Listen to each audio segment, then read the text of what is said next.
नमस्कार दोस्तों, मुख्य खबरों में आप सबका स्वागत है। बांग्लादेश के चीफ जस्टिस का इस्तीफा, प्रदर्शनकारी छात्रों पर लगे मुकदमे भी खारिज होंगे। बांग्लादेश में सुप्रीम कोर्ट के चीफ जस्टिस अब्दुल हसन ने इस्तीफा दे दिया है। उनके इस्तीफे की मांग को लेकर प्रदर्शनकारी छात्रों ने सुप्रीम कोर्ट को घेर लिया था। छात्रों ने कहा, अगर जजों ने इस्तीफा नहीं दिया तो हसीना की तरह उन्हें भी कुर्सी से खींचकर उतार देंगे।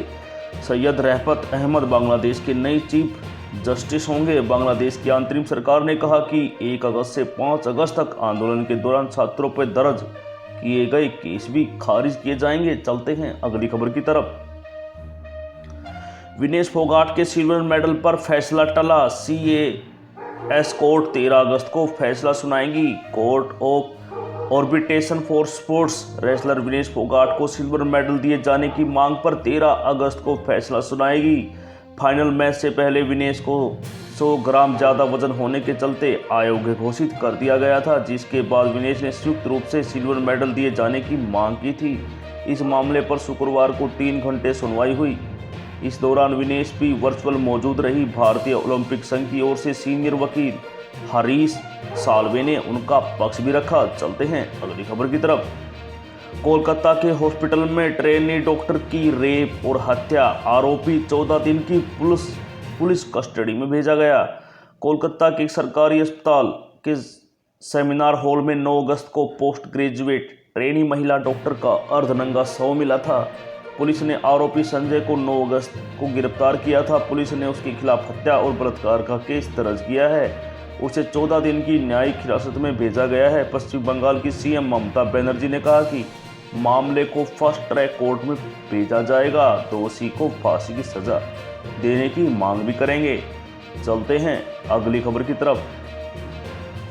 अनंतनाग में आतंकियों में से मुठभेड़, 2 जवान शहीद। फायरिंग में 2 नागरिक भी घायल हुए हैं। जम्मू कश्मीर के अनंतनाग में सुरक्षा बलों और आतंकियों के बीच मुठभेड़ में 2 जवान शहीद हो गए हैं, 3 जवान जख्मी हैं। इसके अलावा फायरिंग में 2 नागरिक भी घायल हुए हैं। आतंकी डोडा से अनंतनाग के कोकरेना में घुसे थे। यह 10,000 फीट की ऊंचाई पर एनकाउंटर हुआ है। चलते हैं अगली खबर की तरफ। PM मोदी ने वायनाड में लैंडस्लाइड प्रभावित इलाकों का दौरा किया। कहा, ये त्रासदी सामान्य नहीं है। प्रधानमंत्री नरेंद्र मोदी ने केरल के वायनाड में लैंडस्लाइड प्रभावित इलाकों का दौरा किया। उन्होंने चूरमाला, मुंडकई और पंचेरमट्टम गांव का हवाई सर्वे किया है। मोदी के साथ केरल के CM पिनराई विजयन भी थे। PM मोदी का हेलीकॉप्टर वायनाड स्थित कलपेटा में उतरा था। वे सबसे पहले वेलारमाला के एक स्कूल में 15 मिनट बिताए। यहाँ 582 छात्र थे, जिनमें से 27 लैंडस्लाइड के बाद लापता है। चलते हैं अगली खबर की तरफ। हिंडनबर्ग का आरोप, सेबी चीफ की अडानी ग्रुप से जुड़ी विदेशी कंपनियों में हिस्सेदारी थी।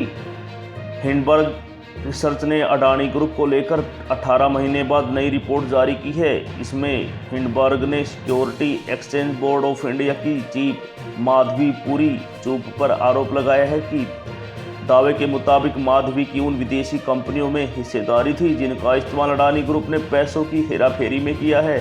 बूच और उनके पति धवल बूच की उन ऑफशोर फंड्स में हिस्सेदारी थी जिनमें गौतम अडानी के भाई विनोद अडानी ने काफ़ी पैसा लगाया था। विनोद अडानी ग्रुप की कंपनी के चेयरमैन थे। चलते हैं अगली खबर की तरफ। गाजा में स्कूल पर इजराइल हमला, 100 लोगों की मौत। सुबह नमाज के दौरान 3 रॉकेट गिराए गए। गाजा के दराज जिले में एक स्कूल पर हुए इजरायली हमले में 100 से ज़्यादा लोग मारे गए। अल जजीरा के मुताबिक मरने वालों में महिलाएं, बच्चे और बुजुर्ग शामिल हैं। एक के बाद एक 3 रॉकेट स्कूल पर गिराए, जिसमें वहां आग लग गई। इस स्कूल में कई लोगों ने शरण ली थी। हालांकि इजरायली सेना का दावा है कि स्कूल का इस्तेमाल हमास ऑफिस के तौर पर किया जा रहा था। उसमें हमास के कई आतंकी मौजूद थे। जय हरियाणा, जय भारत।